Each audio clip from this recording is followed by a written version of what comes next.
നമസ്കാരം, എല്ലാ കൂട്ടുകാർക്കും മല്ലു ഹെൽപ്പിന്റെ പുതിയ വീഡിയോയിലേക്ക് സ്വാഗതം.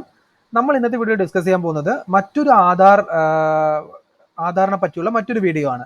സോ നമ്മളിപ്പോൾ ഉദാഹരണം പറഞ്ഞാൽ ഇപ്പോൾ ആധാർ വെബ്സൈറ്റ് എന്ന് പറയുന്നത് എല്ലാവർക്കും അറിയാം, myaadhar.uidai.gov.in ആണ്.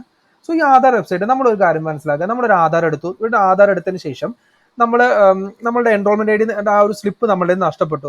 സോ നമ്മളുടെ കയ്യിൽ നമ്മളുടെ എൻറോൾമെന്റ് ഐ ഡി ഇല്ല, നമ്മളുടെ ആധാർ നമ്പറും ഇല്ല. അപ്പൊ ഈ സാധനം മറന്നു പോയിപ്പോ എങ്ങനെ നമ്മൾ ആധാർ എടുക്കും ചെയ്തു പുതിയതായിട്ട് അപ്ലൈ ചെയ്യാൻ സാധിക്കില്ല, കാരണം ഡ്യൂപ്ലിക്കേറ്റ് എന്ന് വരും. അപ്പൊ എങ്ങനെ നമുക്ക് ഈ മറന്നുപോയ ആധാർ ഐ ഡി അല്ലെങ്കിൽ എൻറോൾമെന്റ് ഐ ഡി കണ്ടുപിടിക്കാം എന്നാണ്. രണ്ട് കാര്യങ്ങൾ ശ്രദ്ധിക്കുക. അതിനായിട്ട് നമ്മൾ ആധാർ വെബ്സൈറ്റിൽ നമ്മൾ ലോഗിൻ ചെയ്തതിന് ശേഷം താഴെ വരുന്ന സമയത്ത് റിട്രീവ് UID അല്ലെങ്കിൽ ആധാർ നമ്പർ എന്ന് പറഞ്ഞ ഈ സെക്ഷനിൽ ക്ലിക്ക് ചെയ്യുക. സോ ഇത് ക്ലിക്ക് ചെയ്ത് കഴിയുമ്പോൾ നിങ്ങൾ ആധാർ നമ്പർ നിങ്ങളുടെ നഷ്ടപ്പെട്ടു, പക്ഷെ നിങ്ങളുടെ എൻറോൾമെന്റ് ഐ ഡി ഇല്ല, ആധാർ നമ്പർ ആണ് കണ്ടുപിടിക്കുന്നുണ്ടെങ്കിൽ ഈ ആധാർ നമ്പർ എന്ന് പറഞ്ഞ സംഭവത്തെ ക്ലിക്ക് ചെയ്യുക. നിങ്ങൾ പക്ഷെ പുതിയ ആധാർ കാർഡ് എടുത്തു, പക്ഷെ ആധാർ കാർഡ് ആക്ടിവേറ്റ് ആയിട്ടില്ല, എൻറോൾമെന്റിന്റെ സ്ലിപ്പ് നഷ്ടപ്പെട്ടു. സോ നമുക്ക് നമ്മുടെ എൻറോൾമെന്റ് ഐ ഡി ആണ് നമുക്ക് കണ്ടുപിടിക്കുന്നുണ്ടെങ്കിൽ ഈ എൻറോൾമെന്റ് ഐ ഡി എന്ന് പറഞ്ഞ സെക്ഷനിൽ ക്ലിക്ക് ചെയ്യുക. ഓക്കെ, സോ നമുക്കിവിടെ ആധാർ ആണ് കണ്ടുപിടിക്കേണ്ടത്, വയ്ക്കുക. രണ്ടും സെയിം പ്രോസസ് ആണ്. അത് ക്ലിക്ക് ചെയ്തതിനു ശേഷം അടുത്തത് പേര് കൊടുക്കണം. പേര് എന്ന് പറയുമ്പോൾ എന്താ ചെയ്യേണ്ടത് വെച്ചാൽ, ഇപ്പോൾ ഉദാഹരണത്തിന് നിങ്ങൾ ആധാറിൽ എന്താണോ പേര് കൊടുത്തത് കറക്റ്റ് ആയിട്ട് ആ പേര് കൊടുക്കണം. അതായത് ഇപ്പോൾ ഒരു ഉദാഹരണത്തിന് പറയുകയാണെന്നുണ്ടെങ്കിൽ ബാബു MV എന്നാണ് എൻ്റെ പേര്.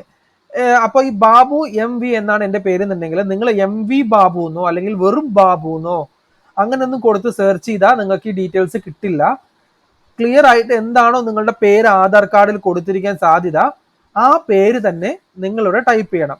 സോ അതിനായിട്ട് ഇപ്പൊ ഞാൻ എൻ്റെ പേര് എന്ന് പറഞ്ഞിട്ട് ബാബു MV എന്ന് ടൈപ്പ് ചെയ്തു. അതിനുശേഷം നിങ്ങൾ ആധാർ കാർഡ് എടുക്കുന്ന സമയത്ത് നിങ്ങൾ കൊടുത്തിരിക്കുന്ന മൊബൈൽ നമ്പർ ഏതാണോ മൊബൈൽ നമ്പർ രജിസ്റ്റേർഡ് ആയി കൊടുത്തത് ആ മൊബൈൽ നമ്പർ നമ്മളിവിടെ എൻ്റർ ചെയ്യുക. അപ്പൊ ഞാനിവിടെ എൻ്റർ ചെയ്യാണ്.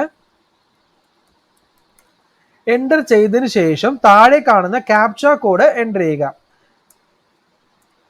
ഈ മൂന്നും കൊടുത്തതിന് ശേഷം അഥവാ നിങ്ങൾ കൊടുത്തിരിക്കുന്ന ഡീറ്റെയിൽ കറക്റ്റ് ആണെന്നുണ്ടെങ്കിൽ, അങ്ങനെ ഒരു മൊബൈൽ നമ്പറിൽ ഈ ഒരു പേരിൽ ഒരു വ്യക്തി ഉണ്ടെന്നുണ്ടെങ്കിൽ ഈ OTP സെൻഡ് ആവും. അപ്പൊ ഞാൻ സെൻഡ് OTP കൊടുക്കുകയാണ്.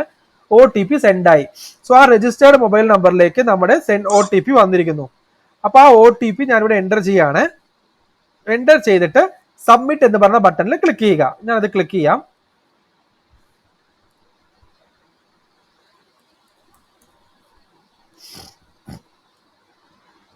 ഇതാ ക്ലിക്ക് ചെയ്ത ഉടനെ നമുക്ക് ഇങ്ങനെ വന്നു, നിങ്ങളുടെ ആധാർ നമ്പർ ഇത്രയാണ്, ഈ send to your registered mobile number. ഇപ്പൊ നമ്മൾ രജിസ്റ്റർ ആയിരിക്കുന്ന മൊബൈൽ നമ്പറിലേക്ക് നമ്മളുടെ ആധാർ നമ്പർ നമുക്ക് മെസ്സേജ് ആയി ലഭിക്കുന്നതായിരിക്കും.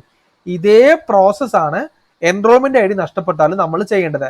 ഇതേ രീതിയിൽ നമ്മൾ പേര് ഡീറ്റെയിൽസ് കൊടുത്താൽ നമ്മുടെ എൻറോൾമെന്റ് ഐ ഡി നമ്മളുടെ ആധാറിലേക്ക് രജിസ്റ്റേർഡ് മൊബൈൽ നമ്പർക്ക് മെസ്സേജ് ആയിട്ട് വരും. ആ എൻറോൾമെന്റ് ഐ ഡി യൂസ് ചെയ്തിട്ട് നമുക്ക് നമ്മളുടെ ആധാർ അപ്രൂവ് ആയതിനു ശേഷം നമുക്ക് ഡൗൺലോഡ് ചെയ്യാവുന്നതാണ്.